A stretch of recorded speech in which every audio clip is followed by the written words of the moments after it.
ওরে আমরা শুনছি নাকি যে ওরে পাওয়া যাচ্ছে না কালকে 2টার পর থেকে। না পাওয়ার কারণে আমরা সবাই খোঁজাখুঁজি করছি, পাচ্ছি না। ওরে নিয়ে আমাকে বাড়ি এক মুরব্বী আসছিল বেরোইতে, দূর সম্পর্কে মামা হয়, তাই নাকি সে নিয়ে গেছে। ওই আজকে দিন খাওয়ার কথা বললে নিয়ে গেছে। নিয়ে যাওয়ার পরে আর একবার ওর আম্মু ফোন দিয়েছে যে কাকা আপনি কই? কয় আমি আসতেছি, ওদের একটু ঘুরি ফুরি। আচ্ছা ঠিক আছে আসুন। এরপরে ও কইছে আম্মু আমি আইসক্রিম খাচ্ছি, আমি আসতেছি, এই বলছে। বলার পরে তারপরে আর কোনো খোঁজ খবর পাচ্ছে না। এই তো সবাই তালাশে নেমে গেছে। কোথায় নিয়ে গেছে? ওর নিখোঁজ হওয়ার পর ওর সন্ধানটা কিভাবে পেলেন? নিখোঁজ হওয়ার পর তো আমরা নিখোঁজ হওয়ার পর ওরা ওই যে মারছে যে লোক, ওই লোকই আবার ফোন দিয়েছে আর বয়স দিচ্ছে যে তোকে মাইয়া অমুকখানে আছে, হ্যাঁ যদি তোরা তালাশ করে গান।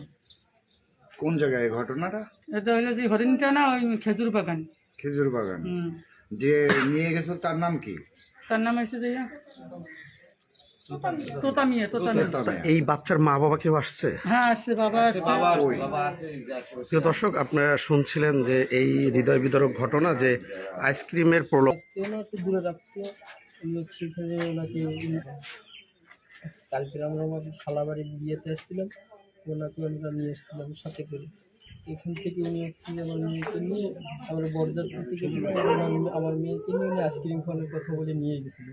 এরপরের থেকে খোঁজাখুঁজির পর রাত 2টার পরে একটা ভয়েস দেয় আমাকে যে অমুকের নামে মামলা করো, তাহলে আমি তোমার বাচ্চারে দেবো।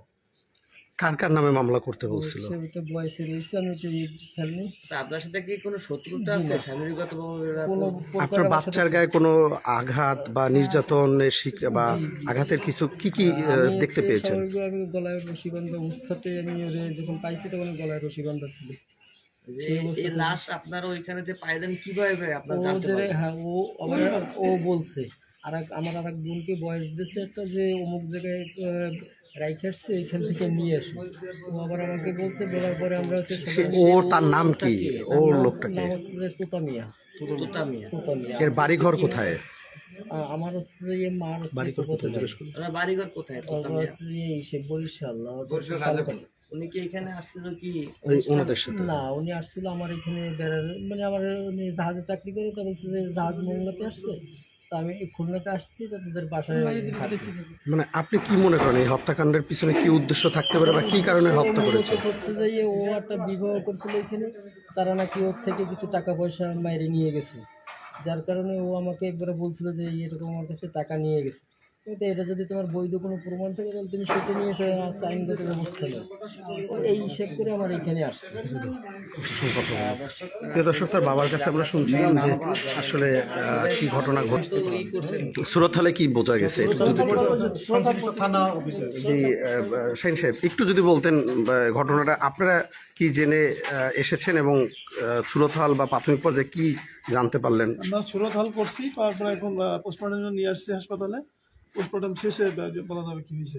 প্রাথমিক পর্যায়ে কি ধারণা করছেন? পর্যায়ে যেটা তার আত্মীয় স্বজন গেছিল, পরে সেখানে বোঝা যাচ্ছে তার এই যে গলায় রশি দিয়ে হয়তো হত্যা করা হয়েছিল। জানা যাচ্ছে এটা শ্বাসকষ্ট করে। বয়স তো খুবই কম, 4 বছর 1 মাস। এসব তো কোনো আপনার অনৈতিক কোনো কাজ তো করার সম্ভাবনা বা শরীরে কোনো এই ধরনের কোনো পরে বোঝা যাবে কি।